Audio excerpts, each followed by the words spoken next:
Pemirsa, bagaimana kabar Anda hari ini? Semoga Anda selalu sehat dan senang sekali kami bisa hadir menjumpai Anda pada program Banyuwangi Dalam Berita. Bersama saya Bima Dirga, beragam informasi teraktual dari sejumlah wilayah di Banyuwangi akan kami hadirkan untuk menemani aktivitas Anda. Inilah Banyuwangi Dalam Berita selengkapnya.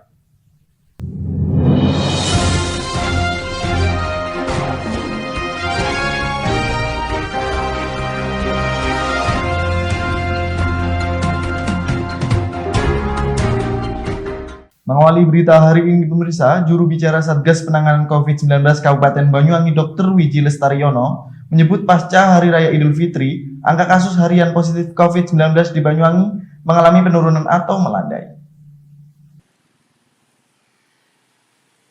Pemirsa, juru bicara Satgas Penanganan COVID-19 Kabupaten Banyuwangi, Dr. Wiji Lestariono, menyatakan bahwa pasca Hari Raya Idul Fitri 1442 Hijriah, angka kasus harian positif COVID-19 di Banyuwangi tidak mengalami kenaikan. Memasuki 2 minggu pasca Hari Raya Idul Fitri, temuan kasus harian positif COVID-19 di Banyuwangi kini justru melandai atau mengalami penurunan. Sementara itu, menurut data Satgas Penanganan COVID-19 Kabupaten Banyuwangi, per tanggal 28 Mei 2021, angka kasus positif COVID-19 kini berada di kisaran 6.444 dengan rincian 87 orang dirawat, 17 orang suspek, 661 orang meninggal dunia, dan 5.696 orang dilaporkan telah sembuh dari paparan virus COVID-19. Dalam hal ini, juru bicara Satgas Penanganan COVID-19 Kabupaten Banyuwangi, Dr. Wiji Lestariono mengatakan bahwa turunnya kasus harian positif COVID-19 pasca Hari Raya Idul Fitri ini juga diikuti dengan meredanya kasus klaster Traweh di Dusun Yodomulyo, Desa Ringintelu, Kecamatan Bangurejo. Pada kesempatan ini, Dr. Wiji Lestariono juga menjelaskan terkait tingkat keterisian bed occupancy ratio atau BOR di rumah sakit yang menangani kasus COVID-19. Dalam hal ini, ketersediaan BOR di Banyuwangi berada di kisaran angka 17%. Dr. Wiji Lestariono juga menambahkan bahwasanya 17% tersebut merupakan angka penurunan, sehingga aman bagi Kabupaten Banyuwangi. Hari ini sudah H plus hampir 2 minggu ya. Dan kita bisa melihat bahwa temuan kasus harian COVID-19 di Banyuwangi ini tidak meningkat, ya. Justru ada kecenderungan menurun atau melandai. Oleh sebab itu kita sangat berharap bahwa lonjakan kasus pasca Lebaran tidak terjadi di Banyuwangi. Ini juga sejalan dengan meredanya kasus yang ada di daerah selatan ya, yang di Yodomulyo itu kan juga sudah mereda. Jadi sejalan dengan itu, maka secara umum, secara kumulatif kasus temuan harian ini juga menurun di Kabupaten Banyuwangi. Kemudian tingkat keterisian bed ruang isolasi atau yang kita singkat BOR ya, bed occupancy ratio, itu juga menurun di Kabupaten Banyuwangi. Hari ini BOR kita ada di angka 17%. Insya Allah 17% itu adalah angka yang sangat aman. Jadi itu gambaran perkembangan penanganan COVID di Banyuwangi terutama pasca Lebaran. Dengan ini, Dr. Wiji Lestariono pun berharap setelah adanya Hari Raya Idul Fitri 1442 Hijriah tidak menimbulkan klaster baru di Kabupaten Banyuwangi. Dari Banyuwangi, Jawa Timur, Kiki Hidayat, Banyuwangi 1 TV melaporkan.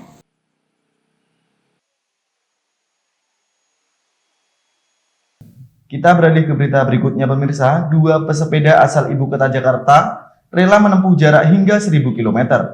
Aksi yang dilakukan 2 pesepeda ini tak lain merupakan aksi kemanusiaan serta menggalang dana untuk membantu para warga di Palestina.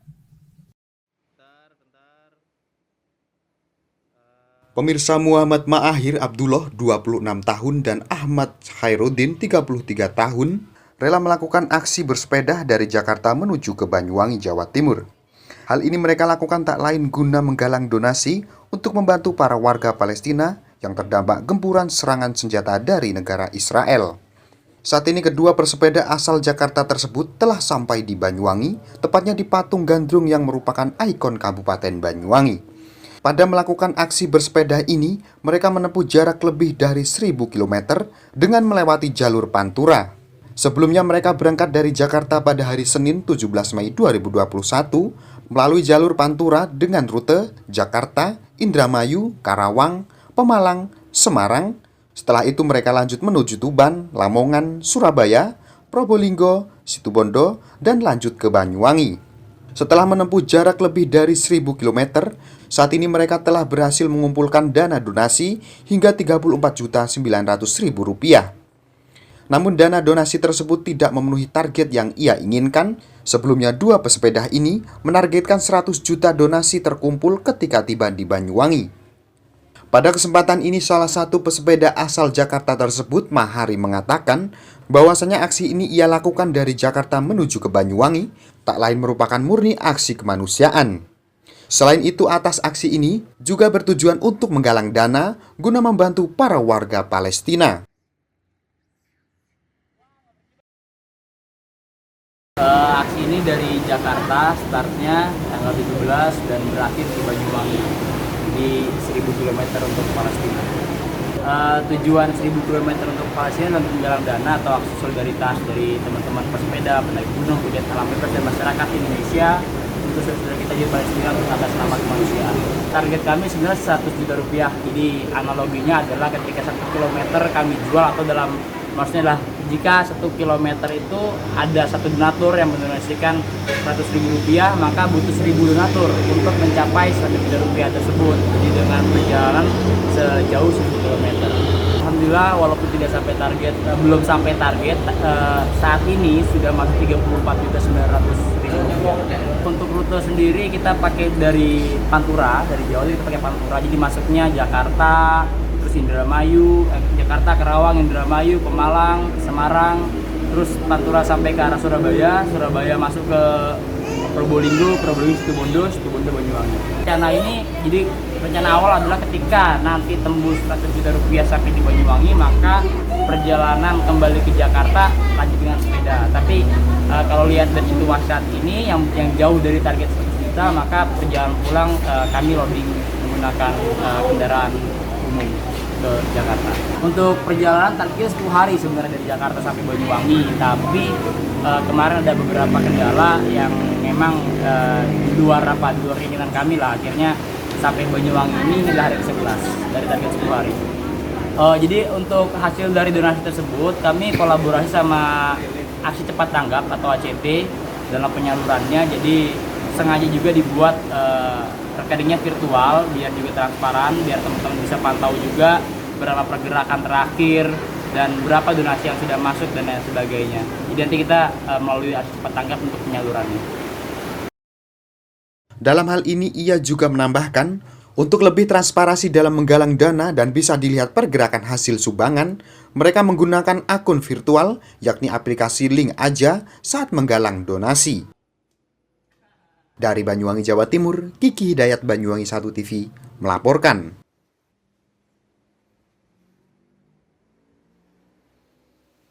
Kita beralih ke berita berikutnya, pemirsa. Di tengah gempuran alat rumah tangga modern asal negeri tirai bambu saat ini, masih ada pengrajin cobek dari batu kali yang tetap eksis untuk berkarya. Meskipun peminatnya berkurang, seorang pengrajin asal Gambiran yang satu ini setia memahat bongkahan batu sebagai penyambung hidup. Pemirsa, di gang sempit inilah saheran warga asal Dusun Kerajaan Desa Gambiran, Kecamatan Gambiran, yang dalam kesehariannya bergelut untuk menyambung hidup lewat kerajinan cobek dari batu kali. 20 tahun sudah dirinya menekuni profesi yang bisa dikatakan sudah jarang ditemui di wilayah perkotaan, hanya untuk meraih rupiah serta memenuhi permintaan pelanggan yang masih setia untuk memesan karya miliknya. Ditemani alat pahat yang cukup sederhana serta kombinasi gerindra sebagai penghalus, bukan perkara mudah dalam membentuk sebuah bongkahan batu yang masih utuh menjadi sebuah cobek siap jual. Dibutuhkan tenaga ekstra serta kesabaran di setiap prosesnya, agar hasilnya nanti tidak mengecewakan para pelanggannya. Dalam mencari bahan baku, Sairan harus mengitari bantaran kali yang ada di dekat rumahnya. Namun jika bahan sulit ditemukan, dirinya harus menempuh jarak yang lumayan jauh guna mengambil bahan yang ada di bantaran kali di wilayah Glenmore dan Kalibaru. Meskipun terbilang pekerjaan yang lumayan berat, dirinya tetap setia menekuni pekerjaan yang telah menghidupinya selama ini.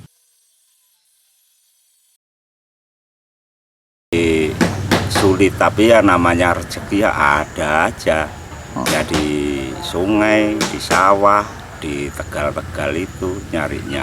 Ya enggak pasti, kalau besar itu ya dapat 5, kalau tanggung-tanggung itu yang sedang-sedang itu bisa dapat 10, 12. Itu tinggal jenis batunya yang diproses. Masalahnya batu, enggak semua batu itu mudah untuk diproses.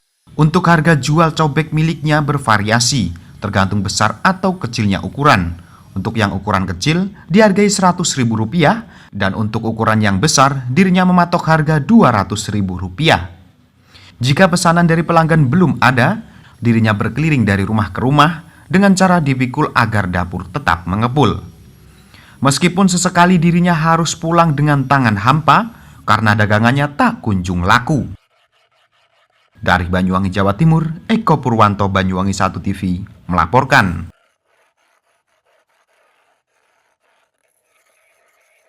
Kita beralih ke berita berikutnya, pemirsa. Guna lebih meningkatkan potensi dan eksistensi perkesenian, Dinas Kebudayaan dan Pariwisata Kabupaten Banyuwangi, Jawa Timur digelar pelatihan manajemen produksi seni pertunjukan. Pelatihan manajemen produksi seni pertunjukan ini diikuti oleh puluhan peserta sanggar seni dan kelompok tari se-Kabupaten Banyuwangi yang digelar selama 2 hari di Warung Semar, Kecamatan Gelagah, Banyuwangi.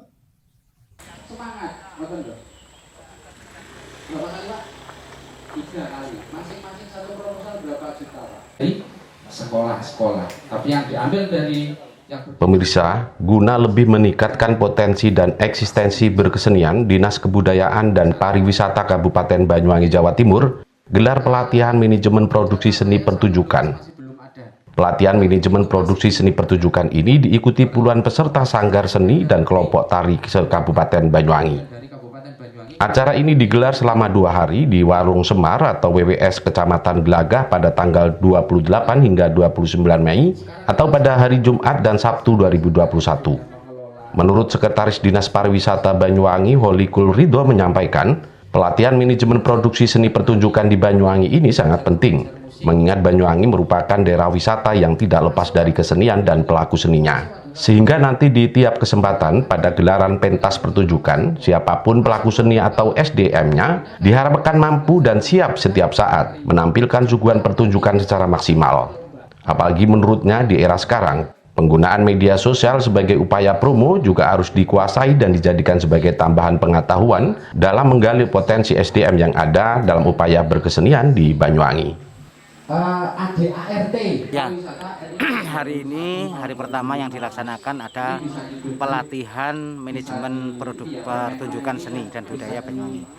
Dilaksanakan selama 2 hari di tempat ini, dan ini pesertanya dari para sanggar tari, kemudian juga kelompok-kelompok seni ya, dan dia dilatih dengan beberapa materi bagaimana sih seorang seniman untuk menampilkan dalam bentuk pertunjukan itu butuh manajemen produksi, manajemen seni itu perlu ya. Selama ini teman-teman yang ada di Banyuwangi ini performnya ini masih secara tradisional ya. Peningkatan SDM inilah diharapkan nanti ke depan teman-teman sanggar tari ataupun kelompok seni ini sudah bisa menampilkan perform yang sudah qualified, sehingga kalau Ibu Bupati ada namanya UMKM naik kelas ya kan, kita seniman juga naik kelas dalam arti mengelola manajemen di kelompok seninya bagaimana.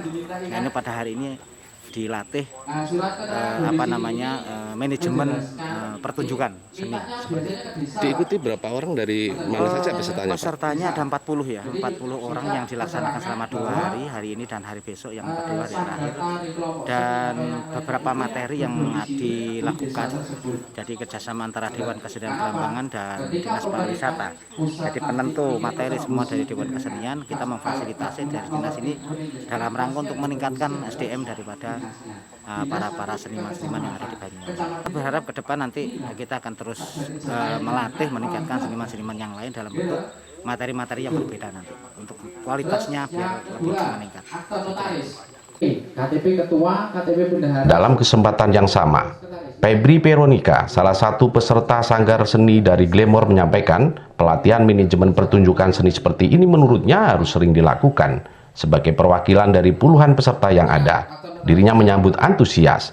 Lantaran apa yang sudah dilakukan selama ini, manajemen yang dikerjakan di sanggar seninya diakui masih tradisional, masih banyak kekurangan, sehingga dengan pelatihan yang diikuti tersebut bisa menjadikan manajemen usahanya menjadi lebih baik, menjadi kreatif dan selalu berinovatif. ADART, asisten sekretaris bendahara siapa? Kegiatan pelatihan manajemen produksi seni pertunjukan ini memberikan kepada saya dan teman-teman materi tentang apa itu manajemen, apa itu sanggar tari atau sanggar seni. Kemudian kami diberikan materi tentang cara memanage atau mengolah apa yang kami miliki di sanggar tari masing-masing, yang itu mana tadi juga kami diminta untuk menganalisis kekurangan, kelemahan, dan peluang yang dimiliki oleh tiap-tiap sanggar seni yang nantinya akan feedbacknya kami bisa menjadi kedepannya untuk mengevaluasi salah satunya dan membuat rencana untuk menjadikan sanggar kami lebih baik lagi yang pastinya seperti itu. Untuk respon dari saya dan teman-teman, alhamdulillah ini sangat baik sekali dan kami sangat beruntung bisa mengikuti pelatihan ini karena akhirnya kami bisa mengevaluasi, kemudian juga follow up-nya setelah ini kita bisa melakukan akreditasi di tiap sanggar seni dan sanggar tari yang ada di tempat kami masing-masing. Mungkin ada harapan mewakili dari sekian peserta, Mbak? Harapannya yang pastinya hal seperti ini bisa dilakukan terus-menerus ya Bapak ya, karena di kondisi yang seperti ini juga, di kondisi pandemi ini bisa mengupgrade kemampuan kami dan pengetahuan kami tentang memanage sanggar kami dengan baik dan pertunjukan kami agar lebih kreatif dan inovatif lagi dengan memanfaatkan sosial media misalnya. Jadi kami tidak kehilangan panggung lagi setelah ini karena kami sudah dibekali dengan pengetahuan terkait pemanfaatan sosial media begitu. Sementara itu, Bogi Bayu, panitia kegiatan pelatihan ini menyampaikan, kegiatan ini akan terus dilakukan secara bertahap di tiap tahunnya. Agenda pelatihan ini memang diakui terbatas pesertanya lantaran di tengah pandemi. Meski demikian, pihaknya mewakili panitia bersama Dewan Kesenian Belambangan Banyuwangi atau DKB menyampaikan akan terus-menerus melakukan komunikasi dan koordinasi, menggelar kegiatan serupa, membangun kesenian Banyuwangi di tiap kesempatan yang lain. Pertama, lihat di sanggar seni atau sanggar tari atau pokoknya yang kelompok seni atau gimana itu ada yang beberapa bahkan lebih banyak. Jadi ketua, merangkap sekretaris, bendahara, keuangan, perlengkapan itu seorang diri. Jadi kita perlu akan adanya termanajemen lah agar mereka itu tugasnya jelas. Jadi ya ketua, sekretaris, bendahara. Karena selama ini kan banyak itu kelompok seni itu yang semua tugas dilakukan orang satu. Jadi kita mengedukasi, melakukan penelitian kepada para ketua sanggar tari, baik kelompok seni. Di sini kan pesertanya dari 30 sanggar tari, sanggar seni, dan 10 dari Janger. Ada pilihan, memang nggak semua. Kalau memang ya banyak sih yang tidak ikut atau tidak dapat ikut itu ya protes, tapi ya karena memang terbatas juga Dan ya mungkin tahun depan atau tahun-tahun berikutnya bisa lebih baik lagi, bisa lebih banyak lagi peserta. Dengan kondisi seperti ini kan harus dilihat juga jaga jarak, protokol kesehatan harus diterapkan seperti apa, seperti itu. Ya semoga dengan adanya pelatihan ini dari kelompok-kelompok seni, dari kelompok-kelompok janger, kelompok sanggar tari, biar lebih termanajemen lagi agar bisa memahami masalah kekinian. Jadi di sini itu nanti akan ada diberikan yang paling penting itu kan sekarang sudah menuju ke dunia maya itu kan untuk promosi. Kadang kan kalau yang orang tua-tua atau yang galangan yang nggak sehat kan gimana caranya agar memanage promosinya itu lebih menarik, itu seperti apa lewat media Instagram itu bahasanya harus seperti apa, Facebook seperti apa. Ada kan pelatihan seperti itu. Jadi biar tahu, ini loh sanggar tari saya dapat menampilkan seperti ini janger ini tampilnya di sini seperti itu. Ini mendatangkan mentor atau mungkin pelatih dari mana, siapa saja? Dari DKB semua, Dewan Kesenian Belambangan yang kiranya memang mumpuni dalam bidang seperti dari manajemen, dari seni, dari produksi, dari pemasaran lewat medsos itu semua. Sekolah-sekolah, tapi yang diambil Dari Banyuwangi, Jawa Timur, Tim Liputan Banyuwangi 1 TV melaporkan. sekolah-sekolah, tapi yang diambil dari Baik pemirsa, berita tadi sekaligus menutup perjumpaan kita pada kali ini. Dan jangan lupa untuk tetap patuhi protokol kesehatan yakni 3M. Memakai masker, mencuci tangan, dan menjaga jarak. Saya Bima Dirga serta kerabat kerja yang bertugas pamit undur diri. Tetap jaga kesehatan dan sampai jumpa.